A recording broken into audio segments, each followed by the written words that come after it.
Nick Castellanos, when all things are considered, is a good move for the Cincinnati Reds.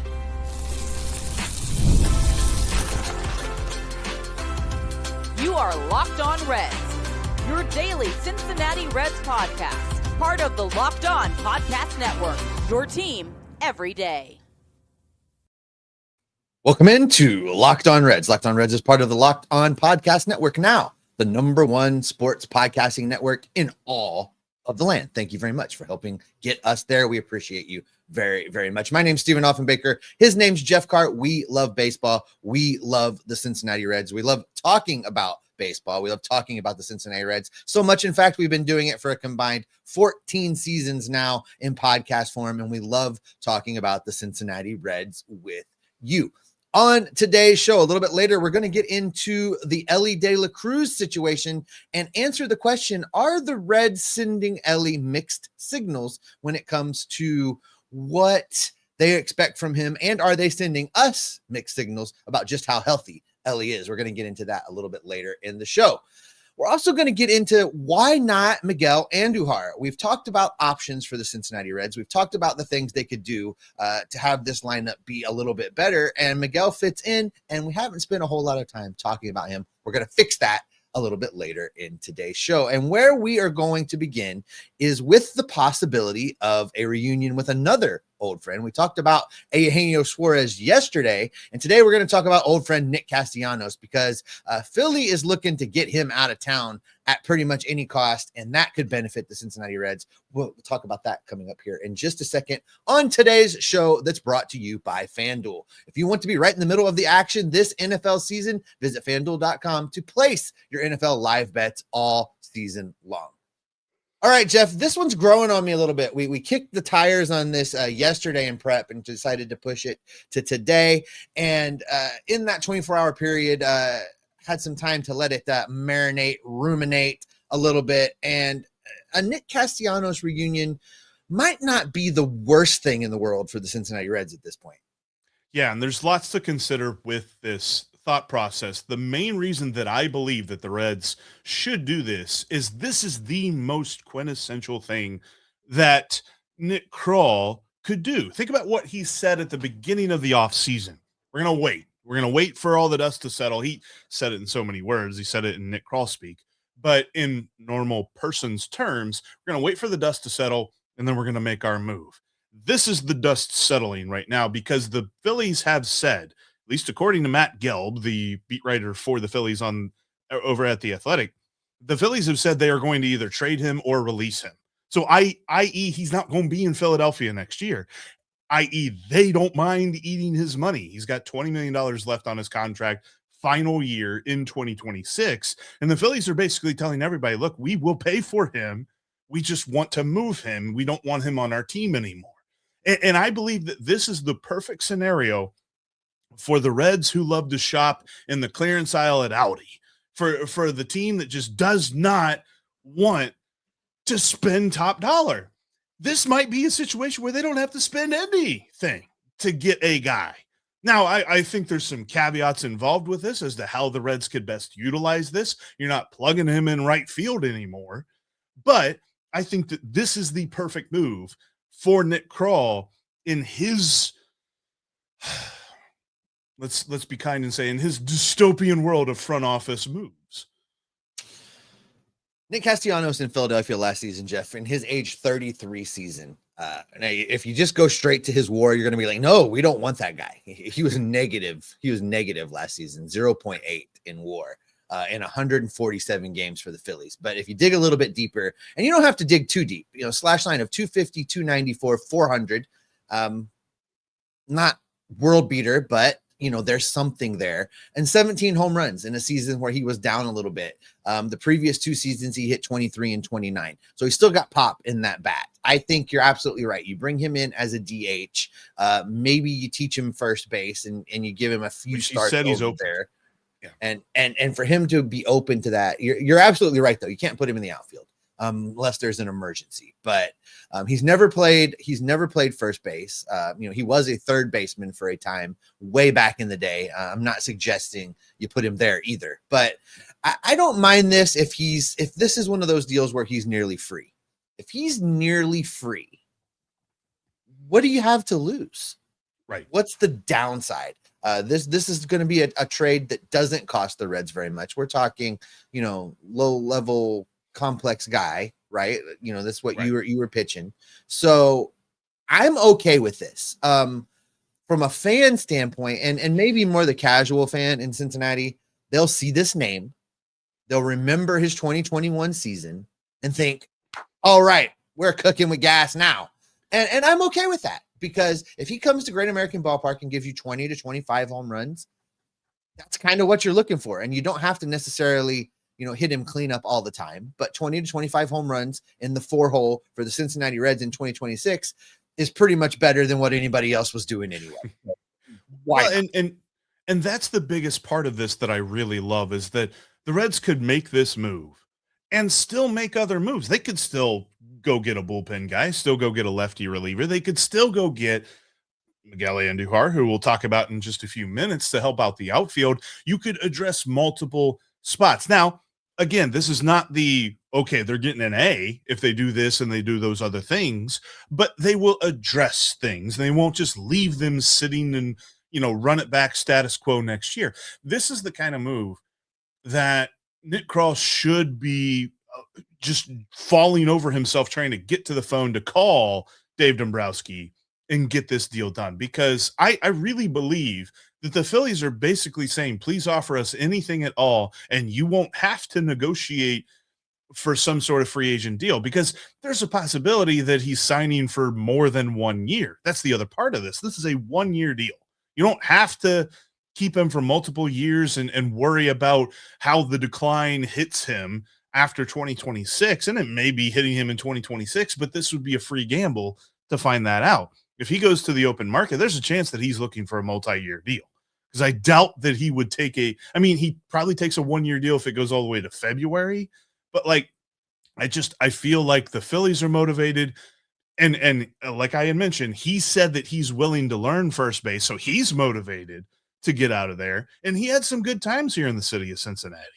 There's an interesting point to all of this. And I kind of wonder about how this has affected things for the Reds, if they're really going in after Nick Castellanos. And that is the reason that the Phillies have him available at all, is that there was a little bit of a dust up between him and manager Rob Thompson there in Philadelphia this past year. Dust up meaning like he was saying some things that Rob Thompson didn't like. And there was a point where Nick Castellanos made some comments that they did not make public in the locker room, and they suspended him for a game. Like the team suspended him for a game because of those comments.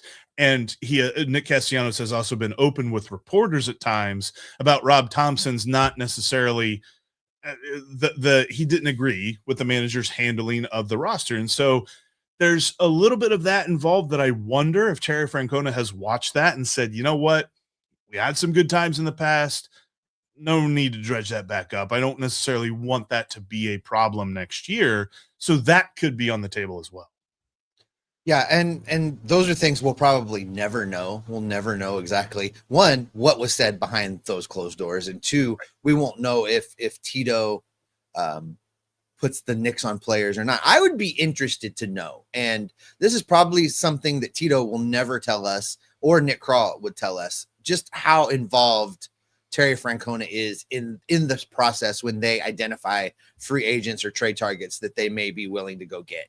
I don't know what kind of collaboration goes on there. I know that in the past, David Bell would at least have a say. Like they would ask David Bell what he thought about player A, player B. I would have to imagine that Terry Francona has a say also. I just don't know how deeply involved he is in the front office stuff.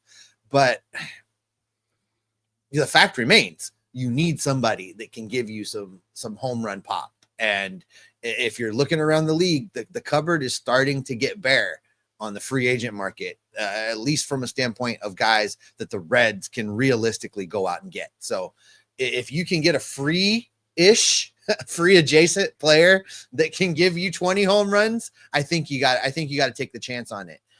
Even if it doesn't work out, you're not out anything. So from that standpoint, Francona might be open to it, even if he has heard some things.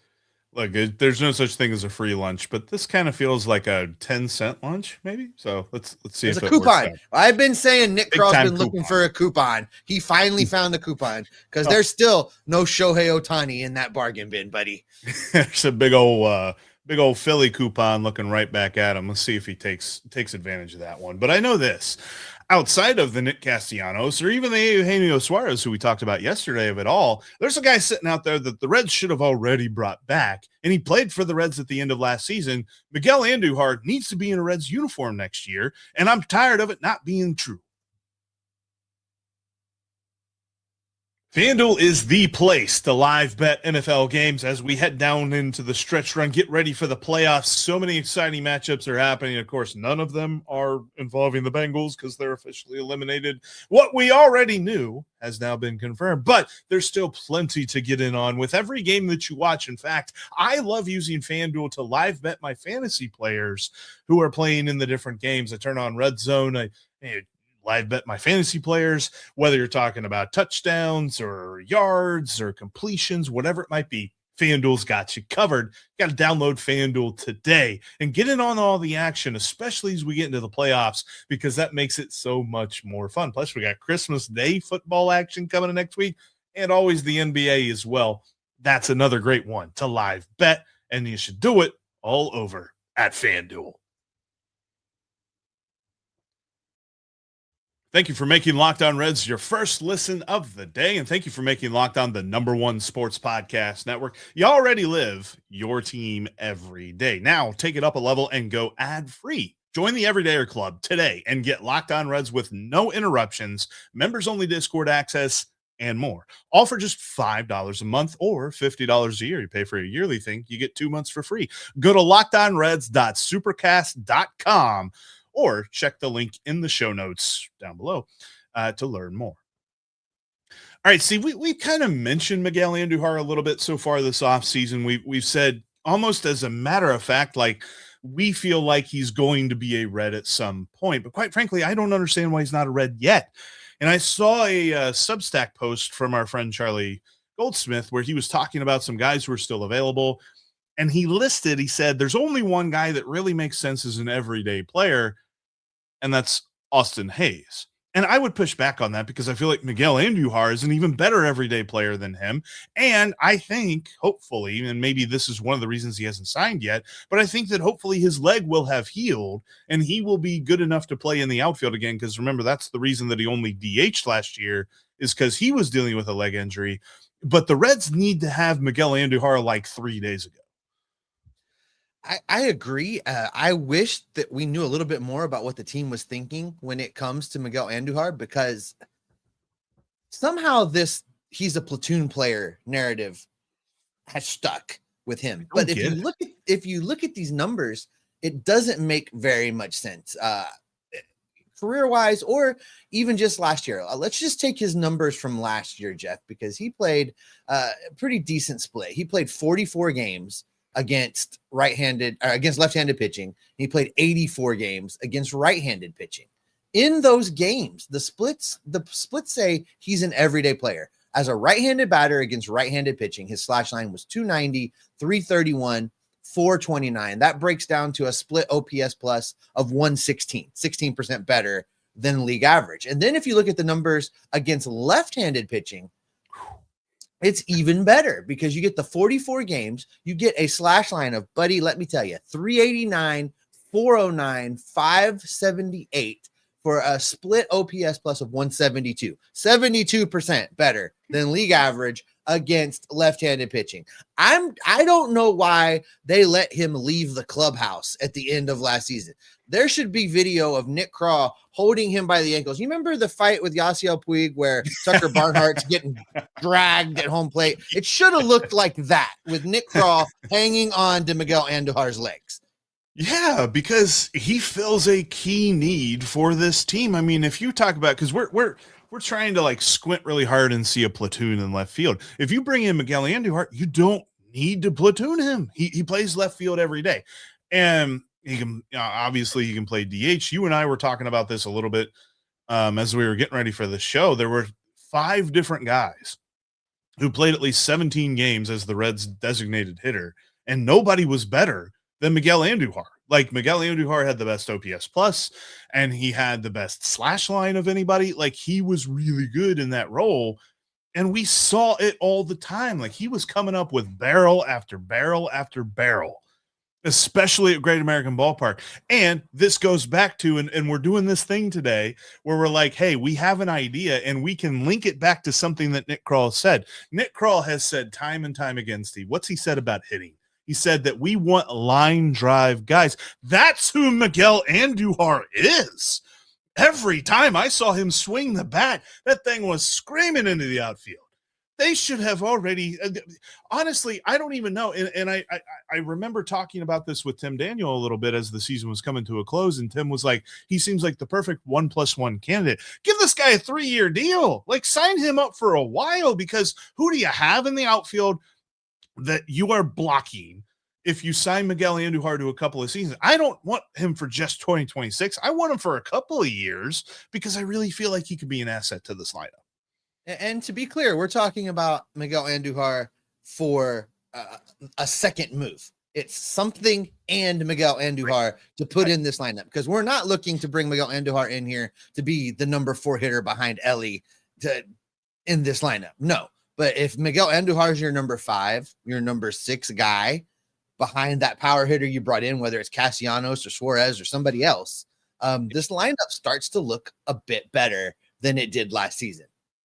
Let's play everybody's favorite offseason game. What's the lineup look like? Let's even say for a minute that we go back to my idea from the last episode, where I was like, okay, TJ Friedl 1, Elly De La Cruz 2, Mr. Outside Hire 3, Sal Stewart 4.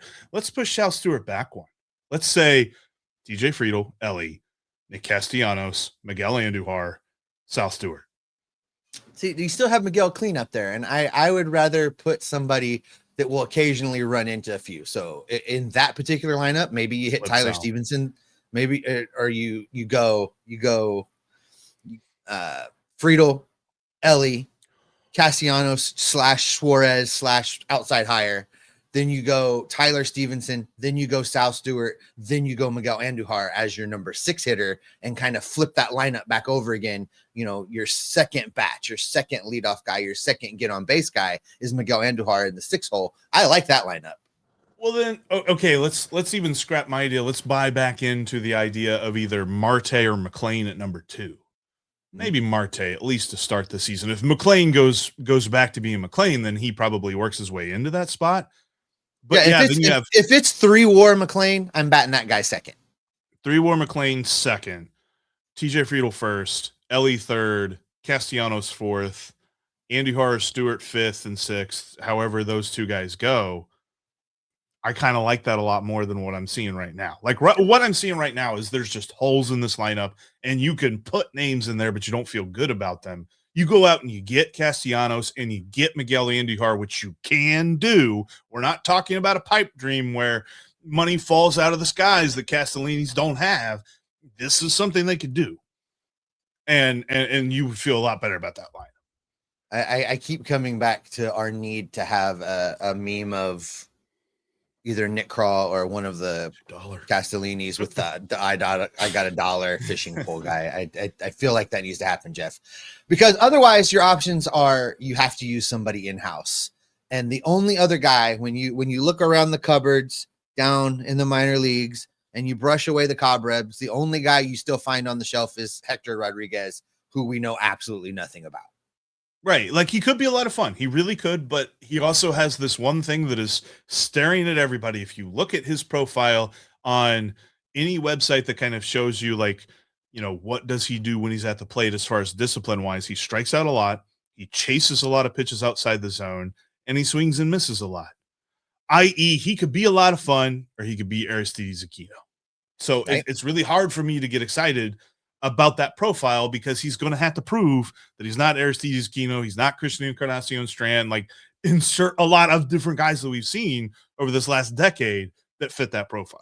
Right, and it makes Miguel Andújar just that much more attractive when you think about it that way, Jeff. Mm-hmm. And then if you want to talk about the money of it all and what the Castellanos / the budget is willing to absorb, last year Miguel Andújar made $3 million.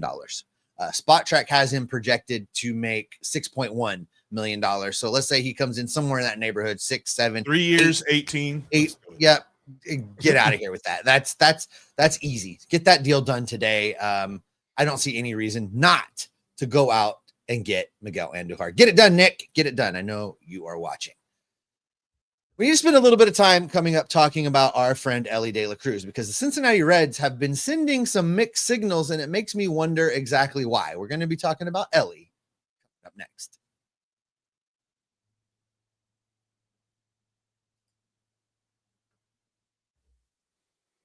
If you can't watch us here on YouTube, guess what? You can take us on the road. We are on every single audio podcasting platform out there. So you can take us on the road. You can take us to the gym. You can take us in the car. You can take us for a walk. We can talk Reds baseball with you anywhere. Just click that subscribe button on any of your favorite podcasting apps.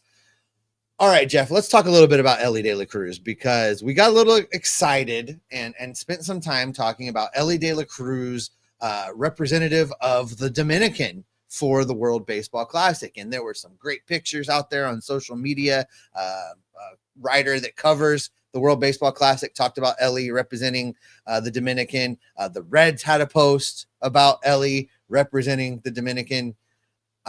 They just finalized the roster for the Dominican, and Elly De La Cruz is not their shortstop. And the Reds have since deleted their post of Elly playing for the Dominican. Sounds like the cart got put before the horse, and Elly never got official permission from the Reds to play for the Dominican.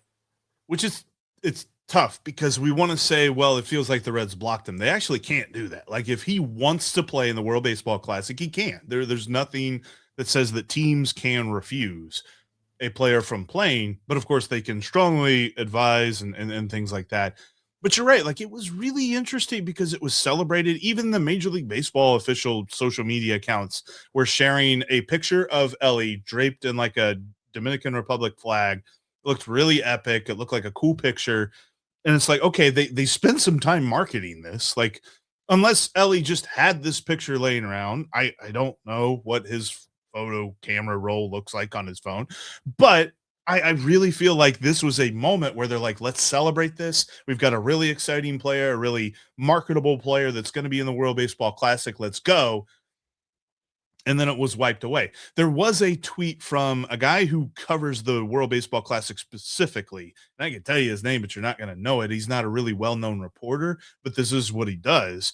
And he talked about that there were some sources around the Reds that alluded to the fact that they weren't on the same page with Elly in this. So it's almost as if the Reds and Major League Baseball tweeted out a celebration that Elly's going to be in the World Baseball Classic, and leadership for the Reds went, whoa, what now? What's happening? And that has since been retracted. And for me, and maybe, I don't know, you can shoot me down if you think this is unfair, Steve, but for me, this makes me wonder how healthy he is, because why on earth else would they say, no, you're not playing in the World Baseball Classic if he's not 100%? Okay, I can see this from a standpoint of them just being cautious. Elly could be healthy, but I could also see the Reds not wanting a healthy Elly to go play for the Dominican when they just finished having him play 162 games on one leg. I feel like they've talked about the need that Elly's going to need more rest in 2026. They learned a lesson, and I could see that they wouldn't want him out there playing meaningful baseball games, because we talked about this. The players in those games, especially the Latin American countries, they take that seriously, and they're not out there just trying to get their work in. They're out there trying to win. So from that standpoint, I could see the Reds wanting to not have Elly participate, because then that's just that many more games you can play him in 2026 that you don't have to rest him. So I don't think it necessarily means Elly's still hurt. I think it's more of a caution. We learned our lesson. It's the Reds admitting that they were really dumb in how they handled Elly De La Cruz in 2025. They really did not do a good job of how they handled Elly De La Cruz. And I think this is them maybe learning from that a little bit. That's fair. Cause I mean, it's hard. It's hard for me to see Terry Francona going on different media availabilities during the winter meetings and saying, yes, we messed up. We're going to have Elly rest a little bit more this season and then go play in the World Baseball Classic and then come back and do his everyday thing as the Reds shortstop and all that stuff. I feel like you would need to add more off days, because what we have said is like, look, piggyback off of scheduled off days for the team and just have him take one extra day off. And you really only have to do that once a month. But if he plays in the World Baseball Classic, you probably need to double that. And then we're talking about less games, and we really got to move some things around. So, yeah, I could definitely see that. But it just makes me wonder a little bit, because this was in the middle. This was the exact same week, really, when all of this went down. And the fact that it was just finalized the other day, that I saw people tweeting about the official Dominican Republic roster. It happened the same week as the Kyle Schwarber thing. So it just felt like it was more wood being thrown on the fire that was that week for the Reds, the dumpster fire. So I guess it was more garbage thrown into the dumpster fire that was the Reds that week. And so maybe you could overreact a little bit, and your more rational thought process on this makes plenty of sense now that we're removed from that. But yeah, like immediately in that moment, I was just like, what on earth is happening down at 100 Joe Nuxall Way? And we could still see Elly added to this roster. When it all shakes out, he could still be in the World Baseball Classic. They could add him to the roster later. But I think it does definitely show that there's some kind of disconnect right now. And we talk a lot about what is this front office doing and what is happening with its communication. Like, how did we get to a point where, we're putting the word out there, Elly's playing for the Dominican, and the Reds shared the post? Now, I know that's somebody in the social media office. That was an intern. That was somebody. They don't make roster decisions. That wasn't Nick Krall that clicked the share button. Okay, guys, I understand. Oh, if Nick Krall had a Twitter. Oh, boy. Let's make that happen in 2026. Let's listen. If you want to talk about endless content from the Cincinnati Reds, let's give Nick Krall a Twitter X account. I think we'd have to create a Locked On show for it, the Locked On Nick Krall Twitter account. Yeah, I think so. But this could still happen. There's been a disconnect. The Reds front office does kind of still need to get their stuff together a little bit more. But I want to give them the benefit of the doubt that this is not about Elly being hurt. And I think that's where I'm going to stick with it, Jeff. I'm okay either way. I'm okay if Elly plays. I talked about the benefits of having players in the WBC. I'm also okay if the Reds want to say, yeah, you know what, Elly, let's maybe not do that this year after the way last year went. I see both sides of this, and I'm okay with however it shakes out.